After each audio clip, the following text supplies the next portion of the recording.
যুক্তরাষ্ট্রের president Donald ট্রাম্পের আসন্ন মধ্যপ্রাচ্য সফর নিয়ে, যেখানে ফিলিস্তিনকে রাষ্ট্র হিসেবে স্বীকৃতি দেওয়ার গুঞ্জন তৈরি করেছে ব্যাপক আলোচনা। চলুন বিস্তারিত জানা যাক। আগামী সপ্তাহে প্রেসিডেন্ট ট্রাম্প 4 দিনের সফরে মধ্যপ্রাচ্যের 3 দেশ সৌদি আরব, কাতার ও সংযুক্ত আরব আমিরাত ভ্রমণ করবেন।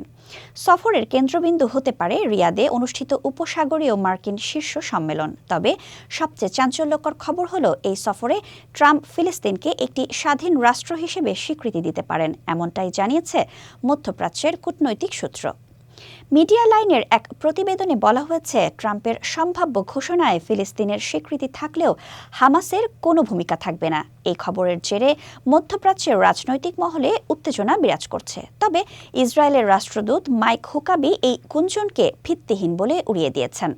চলতি মাসের শুরুতে কানাডার প্রধানমন্ত্রীর সঙ্গে বৈঠকে ট্রাম্প বলেছিলেন তিনি শিগগিরই একটি বড় ঘোষণা দেবেন। এরপর থেকেই তার এই সফর নিয়ে জল্পনা তুঙ্গে।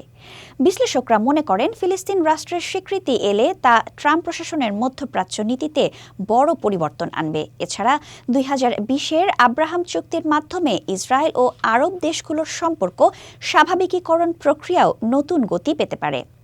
ট্রাম্পের সফরে নিরাপত্তা, প্রতিরক্ষা প্রযুক্তি ও বাণিজ্য খাতে যুক্তরাষ্ট্র ও উপসাগরীয় দেশগুলোর মধ্যে একাধিক চুক্তি ও সমঝোতা স্মারক সই হওয়ার সম্ভাবনা রয়েছে। এই সফর মধ্যপ্রাচ্যের ভূ রাজনৈতিক প্রেক্ষাপটে নতুন মোড় নিয়ে আসতে পারে। ট্রাম্প কি সত্যিই ফিলিস্তিনকে রাষ্ট্র হিসেবে স্বীকৃতি দেবেন, নাকি এটি কেবল গুঞ্জন? আসন্ন সপ্তাহে রিয়াদ থেকে কী ঘোষণা আসে, সেদিকে তাকিয়ে আছে গোটা বিশ্ব।